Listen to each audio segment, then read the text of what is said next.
पेलीची नागिन निघाली मुन्ना डोळा लागला पेलीची नागिन निघाली मुन्ना।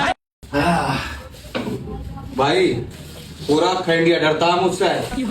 एक मिनट में फाड़ देता हूँ मैं किसी को भी। अरे नहीं, मुझसे पूरी दुनिया डरती है। संजय दत्त भी कुछ नहीं है मेरे सामने बदमाशी में संजय दत्त भी मेरे लिए कुछ भी नहीं है।